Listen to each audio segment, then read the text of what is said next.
you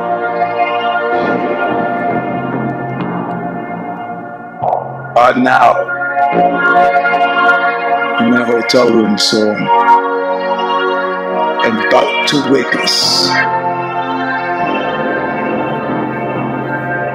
the awesome, crushing might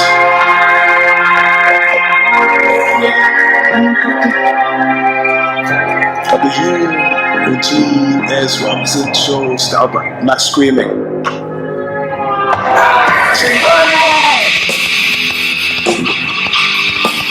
Why? It's very late. It's very late. Welcome, my friends, to a show that seemingly never ends.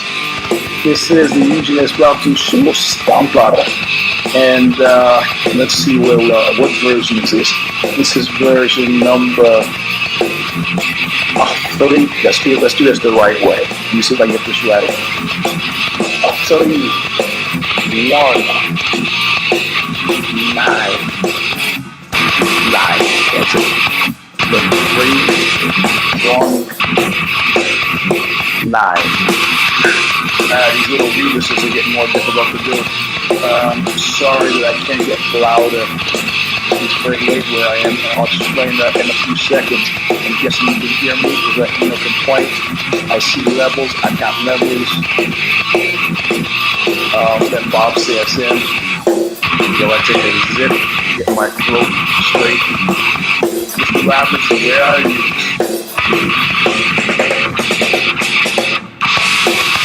That should give you a hint of where I am. You don't recognize it, yeah, I'll help you out a little bit. So the other side's not more revealing. I'm on my way back to nowhere. I took my time with a good night too good. Now I'm taking a real good look at you. Now I'm taking a real good look at you. I'm on my way back to there, boy. Always bring the payback and forward. Payback and forward. I meant what I said, and I said what I meant. And Elephant's faithful 100%. This is version number 319, being brought to you live from Zurich. Zurich, as Lee Scratch Perry says, Zurich, because he's the pizza man from Switzerland. So here we are again, back on the road. First show. My voice is not too bad considering it's the first show of the Mr. Bungle tour. And those of you who don't follow on the Instagram machine, I'll just show you, see if I can give you a sample of the suit that I was wearing. It was fan-fucking-tastical. I kept it a top secret for so long. Yeah, this is, there's me sitting there with Mike Patton. Look at that fucking suit. Yeah, it's like OC and Stiggs talking about, you have to be a Negro to wear a suit like this, and I agree. Look at those fucking shoes with the gold caps. The only drag is they weren't steel toe. Can you imagine kicking somebody to death with those shoes? Their last vision on earth would be, man, I'm being kicked to death, but at least I'm being kicked by a man with a sense of style. Patton specifically had been, drinking past our dressing room, and he came back and looked in, and I knew he looked in because somebody said, you got to see Eugene. He's lucky the suit wasn't purple. Somehow gold clicked into my head. Some say it was the wife's costume from a show she did. Some say it was the gold that Nico's wearing on his head. I don't know. It's just the muse. But I'm not screaming because we just finished the show. Here, this is, where are we now? Euro time. It's 12:30 in the morning, 12:34. So I got to be quiet. Yeah, bro. It's nice sunny afternoon for yous. For me, it's very late. And we have a drive backstage. This is a bungle request and requirement. So I haven't had anything to drink, which is standard now because I'm taking Mobic so that I can actually walk and run and do a show. Plus, I've been doing the CrossFit thing, so my hip mobility is better. I'm moving better on stage. I'm almost almost was going to try the knee drop today, but then I knew if I couldn't get up, I looked at the mic stand. The mic stand was not strong enough so that I could jimmy myself up. And then standing from all fours is, unless you're 4 years old, it's not cute. So, but I think I'm going to try it tomorrow in Milan. But it won't matter to you because the show will be over. But of course, on the plane over, it was a 12-hour trip, 14-hour trip, whatever the fuck it was. I got a chance to catch up on some of my reading, and a lot of the reading, of course, was in preparation for the show. And it's like, so Connor McNuggets is out. Told you so. I'm what I said, if you watch the last If the Shoes Fit, people don't, and most people don't have memories long enough to remember the intense emotionalism that was backing the Fedor Emelianenko, Randy Couture thing. And I said, it's like that moment. You could, I remember feeling, it's like a moment of curiosity, when you express or a sexual or romantic interest in somebody and you're of a certain age, say you're in your teens or your 20s. When you don't know what the fuck is going on, neither do they. When you express an interest or an interest has been expressed, so-and-so thinks you're cute. Great. I'm glad so-and-so thinks I'm cute. Let's, so you go out once and you're like, I don't have too much in common. I don't know how to make this work. I've never done this before. Mary Knowles was my go out, woke up once, we got to see Boys and Company C. Yeah, well, we went out a second time. It was like, there's no way it wasn't. And you could feel like the third time that the person's ego wasn't going to be able to you needed to make the pass to indicate interest, right? Yeah. And plus, I get this AAA, Automobile Club of America, Alcoholics Anonymous for Assholes, and with the tour schedule behind it. So these are all the shows, but we're not doing all the shows with them. So because we hate days off. We have no days off and are playing every fucking day as is our habit. Because if you don't play, you don't get paid. And we get paid money, and I like money. Great line from Quadrophenia. Don't you just hate work? No, I don't hate it. Why not, man? How do you measure it? You don't work, you don't get no money. And I like money. So so there's that point with a date where, like, man, it can't go past, like, tonight is a night. The person's, her ego is not going to take it if I don't make the pass tonight. She's going to think, why the fuck is he going out with? Maybe he's gay. I don't know. So you got to make the pass. But then often, like in the case of Mary, I just decided to just not make the pass, man, and see what happens. Maybe we'll be friends. Maybe it'll hit the dustbin and I don't have to deal. And it just hit the dustbin. I'd see her in the hall. I'd wave, hey, Mary, how you doing? Whatever. It wasn't happening. Never been really partial to redheads necessarily, but whatever. The point is, Fedor and Randy Couture, we got so close, always a bridesmaid, never bride. And then in the end, it was clear that the Baldwin was not going to yield to Vadim Finkelstein, who was repping Fedor at the time, and it wasn't going to happen. And there was not open hostility, but you could feel people, like with the second baseball strike, you could feel the wind go out of the sails. Like, they're done. It's like, if you're not in the business to make the greatest fights possible, why are you even in the business? Oh, because of the business. All right. Well, the business of that business should be the business of this great fight. But they didn't want to, make a co-brand. They didn't want to fight. Now, the case with accused anal rapist, alleged accused anal rapist. Well, no, he's been not allegedly accused. He has been accused anal rapist, Connor McNuggets.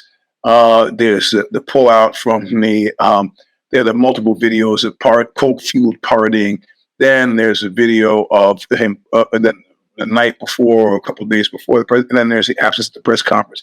Now, it could be the Sun Consent Clause stuff. If you've been following John Nash, which I strongly suggest you do, John Nash is doing some talk about how this could just be a way McNuggets looks at the gate for this, looks at the old paycheck he was getting under his old contract and goes, fuck it, you're going to give me more? No? You're going to stick to the contract on this one? All right. Okay, I'm just going to let it ride until I'm out of contract. And then I can go book the fight somewhere else and do something that's not going to fucking work. I don't say that the fight with him, with McNuggets, accused anal rapist McNuggets and Chandler, is not like Fedor and Randy. Like, that was a must see. Much like Johnny Boney Joni and Francis Ngannou. It was no brainers. Chandler, the Susan Lucci of MMA, is just a minor figure of interest in this case because the guy has staked it all. He's put it all on. He's put it all on Mac, and that is not a good fucking bet. But at the same time, then he hasn't been taking a lot of damage. I don't know what he's been living on, but that should be a taste of his future. How much money he's made will be purely indicated by what he chooses to do next. So, should we feel sorry that he? I don't know. Sorry. You want to feel sorry for somebody? Feel sorry for me. How about start off with that? A fucking international star, Michael Chandler, whatever. So at this point now, if I'm Michael Chandler, my advice to him is steady as she goes. You can't say it if you haven't saved up enough money to be able to make, the dude comes out, I'm here. It's got to be me. I'm not going to fight somebody else. Fuck it, whatever. You're not paying me enough. This is where the big money is. Look, his chances of getting that money, of winning this fight, are much greater than my chances, any of my lottery ticket chances of doing anything substantial cash-wise. All right. So if I were him, it seems the smart money take is to wait for the anal rapist. I can't see if there's any. Do we really want to see him fight anybody else? No. What we really want is for him to be Susan Lucci'd into fucking total obscurity. That'll be a blast, wouldn't it? Nah, you can't deny it. There's a sadistic element to the fan base, or at least a sadistic element to the fan base that also listens to this show. I like the idea of him stumbling in and just never getting the call. Just never, nothing, nowhere, never. He's like, I used to do with my dog. I mean, not Popeye, but Tuco, the one before Popeye. Come on, girl, come on. And she just snatches the ball. Come on. And you pull it, snatch it, and she just does, yeah, there you go. Chill out, baby. Fuck you. I'm not playing your ritual humiliation. I will not play this game.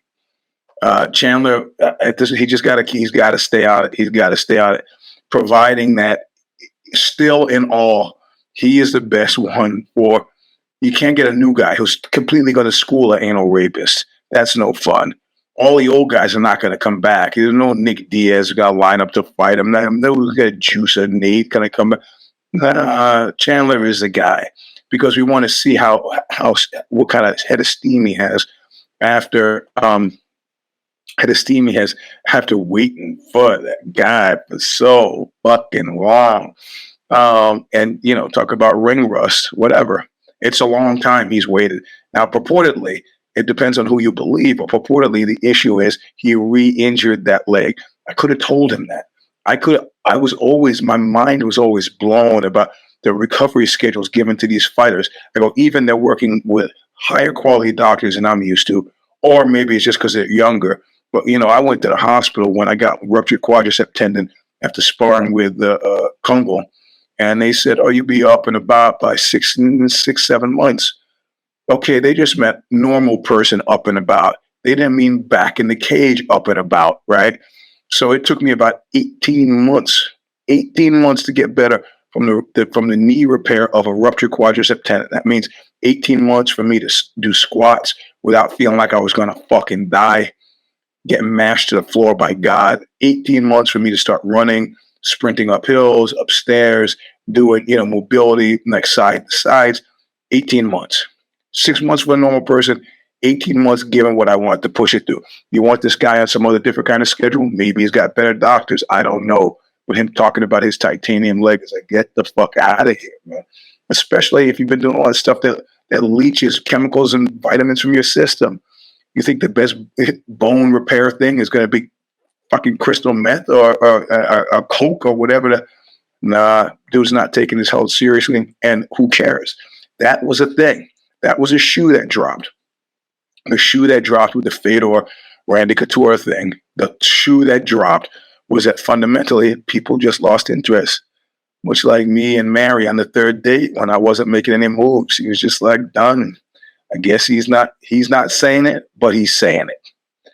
And that's the thing. You guys, you kept us on the wall. You keep doing this thing with the carrot. Somebody's getting jerked. And if you're part of the fan base that has a bit of sense, you're inviting yourself out because somebody's going to get jerked in. It doesn't need to be me. Not at all. Not at all in any way. That, listen, if you in a grand total, Johnny Boney Joni and Ngannou and Randy Couture and Theodore were higher quality fights than the sell by past the sell by date accused anal rapist McNuggets and Chandler unknown quality. So yeah, Pereira Prochaska, that's a fight that we already saw. I mean, what's great about it is just we love for fucking Alex Pereira, and he is eminently lovable. Yeah, yeah, yeah. I don't, I don't, I'm actually done with Connor because if you think that the time that's going to go by better serves him, you're thinking wrong, right? Because he forgets the most important person in the cage with him is that person across the cage from him who's not a referee, right?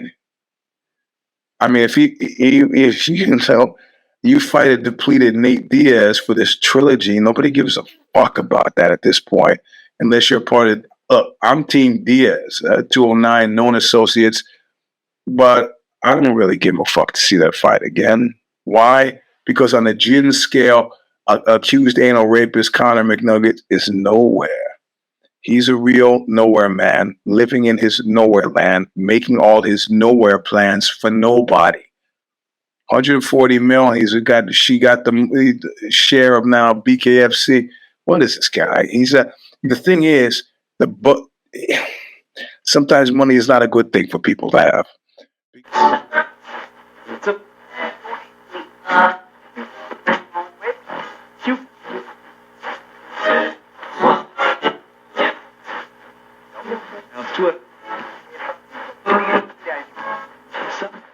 Long as you make me do. Don't die, bloody. Don't die.